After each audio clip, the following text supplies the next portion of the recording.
একটু দাঁড়ান, ভবিষ্যতে আপনি কি ধনী হবেন নাকি গরিবই থেকে যাবেন? এই ভিডিওটিতে রয়েছে একটি খুবই গুরুত্বপূর্ণ সাইকোলজিক্যাল টেস্ট, যার মাধ্যমে জানতে পারবেন আপনার ভবিষ্যৎ কেমন হবে। আপনি কি খুবই দরিদ্র অবস্থায় জীবনযাপন করবেন নাকি প্রচুর অর্থ পয়সার মালিক হবেন? ভবিষ্যৎ তো শুধু আল্লাহ জানেন। তবে আজকের এই ভিডিওতে থাকা টেস্টটি কোনো ভবিষ্যৎবাণী নয়, বরং সায়েন্টিফিক ভাবে এই টেস্টটি এমন ভাবে সাজানো হয়েছে যার মাধ্যমে আপনার স্বভাব, আচার আচরণ, অভ্যাস, লাইফস্টাইলকে যাচাই করে একুরেট ভাবে বলে দেয়া হবে যে ভবিষ্যতে আপনি ধনী হবেন নাকি গরিব নাকি মধ্যবিত্ত হয়েই থেকে যাবেন। চলুন কথা না বাড়িয়ে শুরু করা যাক। এই টেস্টটিতে আমি আপনাকে অপশন সহ 10টি প্রশ্ন করব। 5 সেকেন্ড সময় দেয়া হবে যাতে আপনি আপনার পছন্দের উত্তরটি সিলেক্ট করতে পারেন, এবং সিলেক্ট করা উত্তরটির জন্য কিছু পয়েন্ট পেয়ে যাবেন। এই পয়েন্টগুলো একসাথে নোট করবেন এবং সবগুলো প্রশ্ন শেষে আপনার মুড পয়েন্ট অনুযায়ী বলে দেয়া হবে ভবিষ্যতে আপনি কি ধনী হবেন নাকি দরিদ্র। চলুন শুরু করি। প্রথম প্রশ্ন, ধরুন আপনাকে দুটি সুযোগ দেয়া হলো। প্রথমটি হচ্ছে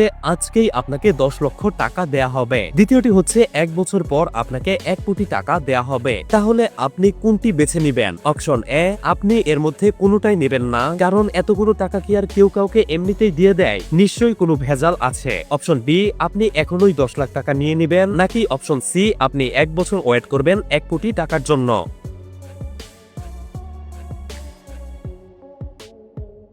যদি আপনি প্রথম অপশনটি চয়েস করে থাকেন তাহলে আপনি পেয়েছেন 20 পয়েন্ট। যদি আপনি দ্বিতীয় অপশনটি চয়েস করে থাকেন তাহলে আপনি পেয়েছেন 10 পয়েন্ট। যদি আপনি তৃতীয় অপশনটি চয়েস করে থাকেন তাহলে আপনি পেয়েছেন 30 পয়েন্ট। দ্বিতীয় প্রশ্ন, ধরুন আপনি জুতো কিনতে গিয়েছেন এবং এক জোড়া জুতো আপনার পছন্দ হয়েছে। ঠিক তখন দোকানদার এসে বলল, যদি আপনি এক জোড়ার পরিবর্তে 2 জোড়া জুতো কিনেন তাহলে আপনাকে আরো 1 জোড়া জুতো ফ্রি দেয়া হবে, মানে 2টা কিনলে একটা ফ্রি। এখন আপনি কি করবেন? অপশন এ, ফ্রি জুতা পাওয়ার জন্য 2 জোড়া জুতা কিনবেন। অপশন বি, আরেকটু ঘুরে দেখবেন এবং পছন্দ হলে তবেই 2 জোড়া জুতো কিনবেন, নাকি অপশন সি, যে 1 জোড়া জুতো আপনার পছন্দ হয়েছিল আপনি সেই 1 জোড়া জুতোই কিনবেন।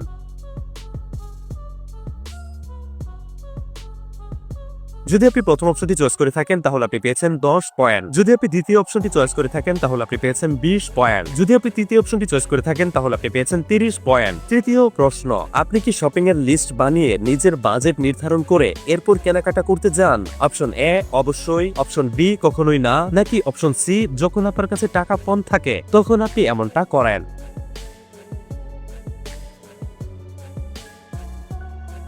যদি আপনি প্রথম অপশনটি চয়েস করে থাকেন তাহলে আপনি পেয়েছেন 30 পয়েন্ট। যদি আপনি দ্বিতীয় অপশনটি চয়েস করে থাকেন তাহলে আপনি পেয়েছেন 10 পয়েন্ট। যদি আপনি তৃতীয় অপশনটি চয়েস করে থাকেন তাহলে আপনি পেয়েছেন 20 পয়েন্ট। চতুর্থ প্রশ্ন, বাজারে লেটেস্ট মডেলের দারুণ একটি ফোন এসেছে, সবাই সেই ফোনের খুবই প্রশংসা করছে। এদিকে আপনার কাছে যে মোবাইলটি রয়েছে সেটা পুরনো হলেও কাজ চলে যাচ্ছে ঠিকই। এমত অবস্থায় আপনি কি সেই লেটেস্ট মডেলের ফোনটি কিনবেন? অপশন এ, না, আমার পুরনো ফোন নিয়েই আমি সন্তুষ্ট। অপশন বি, সামর্থ্য থাকলে নতুন ফোনটা কিনবো, তা না হলে না, নাকি অপশন সি, নতুন ফোন এসেছে আর আমি কিনবো না, সেটা কি হয়? যত দ্রুত সম্ভব যেভাবেই হোক সেটা আমার চাই।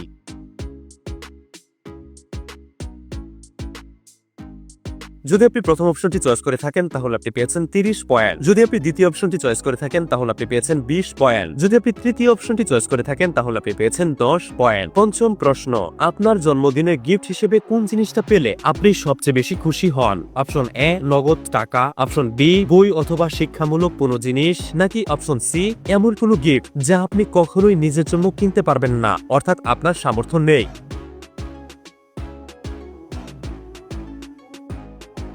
যদি আপনি প্রথম অপশনটি চয়েস করে থাকেন তাহলে আপনি পেয়েছেন 10 পয়েন্ট। যদি আপনি দ্বিতীয় অপশনটি চয়েস করে থাকেন তাহলে আপনি পেয়েছেন 30 পয়েন্ট। যদি আপনি তৃতীয় অপশনটি চয়েস করে থাকেন তাহলে আপনি পেয়েছেন 20 পয়েন্ট। ষষ্ঠ প্রশ্ন, ধরুন আপনাকে 2টা চাকরির ব্যবস্থা করে দেওয়া হলো। প্রথমটাতে আপনি মোটা অঙ্কের টাকা বেতন হিসেবে পাবেন, তবে কাজটা খুব বড়ই। দ্বিতীয়টাতে টাকা পয়সার কোনো নিশ্চয়তা নেই, কিন্তু কাজটা আপনার ভালো লাগে। এক্ষেত্রে আপনি কোন চাকরিটা করবেন? অপশন এ, মোটা বেতনের টাকা যে চাকরিতে পাবেন সেটি বেছে নেবেন। অপশন বি, অনিশ্চয়তা থাকা সত্ত্বেও যে কাজটা আপনার ভালো লাগে আপনি সেটাই করবেন এবং সেখানে সফল হওয়ার জন্য পরিশ্রম করবেন, নাকি অপশন সি, আপনি সেটাই করবেন যে কাজটা আপনাকে আনন্দ দেয়, আপনার কাছে টাকাই সবকিছু নয়।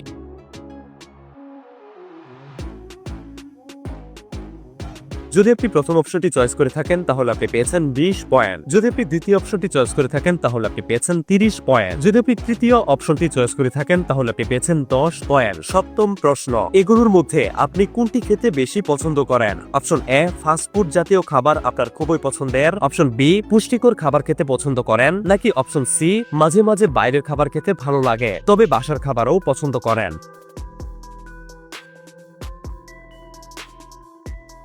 যদি আপনি প্রথম অপশনটি চয়েস করে থাকেন তাহলে আপনি পেয়েছেন 10 পয়েন্ট। যদি আপনি দ্বিতীয় অপশনটি চয়েস করে থাকেন তাহলে আপনি পেয়েছেন 30 পয়েন্ট। যদি আপনি তৃতীয় অপশনটি চয়েস করে থাকেন তাহলে আপনি পেয়েছেন 20 পয়েন্ট। অষ্টম প্রশ্ন, ধরুন আপনাকে আপনার চাকরিতে প্রমোশন দেয়া হবে, কিন্তু অন্যদিকে আপনার বেস্ট ফ্রেন্ডকে চাকরি থেকে ছাঁটাই করে দেওয়া হবে। এমন অবস্থায় আপনি কি করবেন? অপশন এ, প্রমোশন নেবেন না। অপশন বি, বন্ধুর সাথে এই ব্যাপারে পরামর্শ করবেন। নাকি অপশন সি, অবিলম্বে প্রমোশন নিয়ে নিবেন এবং পরবর্তীতে বন্ধুকে বোঝাবেন। যদি সত্যি আপনি আপনার ভবিষ্যৎ সম্পর্কে জানতে চান তবে আবেগ দিয়ে না ভেবে যুক্তি দিয়ে এই প্রশ্নটির উত্তর দিন।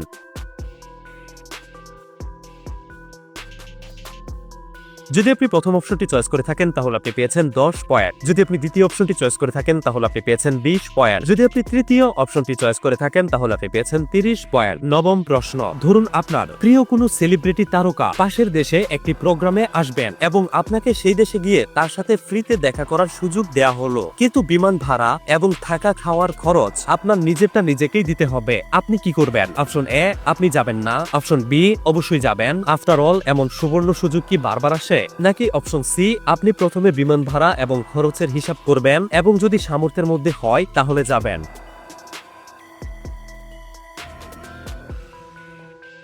যদি আপনি প্রথম অপশনটি চয়েস করে থাকেন তাহলে আপনি পেয়েছেন 30 পয়েন্ট। যদি আপনি দ্বিতীয় অপশনটি চয়েস করে থাকেন তাহলে আপনি পেয়েছেন 10 পয়েন্ট। যদি আপনি তৃতীয় অপশনটি চয়েস করে থাকেন তাহলে আপনি পেয়েছেন 20 পয়েন্ট। দশম অর্থাৎ শেষ প্রশ্ন, এই প্রশ্নটি হচ্ছে এই ভিডিওর সবথেকে কঠিন প্রশ্ন।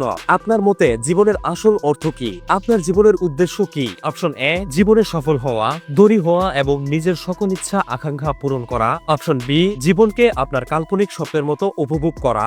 নাকি অপশন সি, এই পৃথিবীটাকে উন্নত করা, ভালো ভালো পরিবর্তন করা।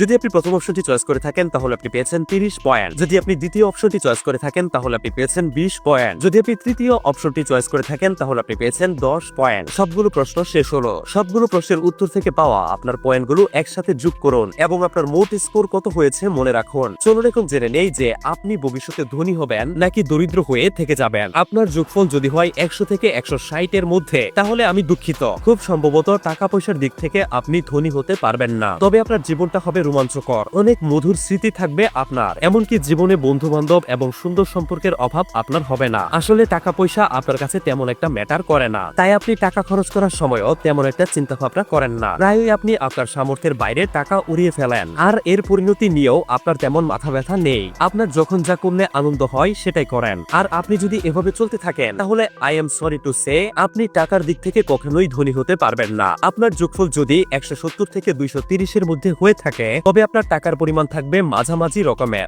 মানে খুব বেশিও না আবার খুব কমও না, প্রয়োজন মতো। নিত্য প্রয়োজনীয় জিনিসপত্র কেনার জন্য আপনাকে কখনোই ভাবতে হবে না, সামান্য সঞ্চয়ও থাকতে পারে, তবে আপনি খুব বেশি একটা বড়লোক হতে পারবেন না। আপনি টাকার মূল্য বুঝেন এবং টাকা কামাই করতে যে কি পরিমাণ কষ্ট সেটাও জানেন, তাই অযথা টাকা উড়ানোর বদভ্যাস আপনার ভিতরে একদমই নেই। আপনার যোগফল যদি হয় 240 থেকে 300 এর মধ্যে তাহলে কনগ্রাচুলেশন, ভবিষ্যতে আপনি অনেক বড় একজন ধনী ব্যক্তি হবেন, এটার সম্ভাবনা অনেক বেশি। টাকা পয়সা হবে আপনার হাতের ময়লা। আপনার জীবনে টাকাই আপনার জন্য সবচেয়ে বেশি ইম্পর্টেন্ট এবং বেশি বেশি টাকা ইনকাম করার জন্য যথাসম্ভব পরিশ্রম করতে আপনার কোনো আপত্তি নেই। টাকার মূল্য আপনি বুঝেন এবং ধনী হওয়ার মন মানসিকতা আপনার মধ্যে যথেষ্ট পরিমাণে রয়েছে। টাকা কামানোর জন্য আপনি দৃঢ় প্রতিজ্ঞ, আর এমন মন মানসিকতা নিয়ে চলতে থাকলে অনেক বেশি চান্স রয়েছে যে ভবিষ্যতে আপনি একজন কোটিপতি হবেন। তো এই ছিল আজকের টেস্ট। কমেন্ট করে জানিয়ে দিন আপনার পয়েন্ট কত হয়েছে। ভিডিওটি ভালো লাগলে এবং এরকম ভিডিও আরো পেতে অবশ্যই একটি লাইক দিবেন। আপনার প্রিয় কোনো মানুষ ভবিষ্যতে ধনী হবে নাকি দরিদ্র থেকে যাবে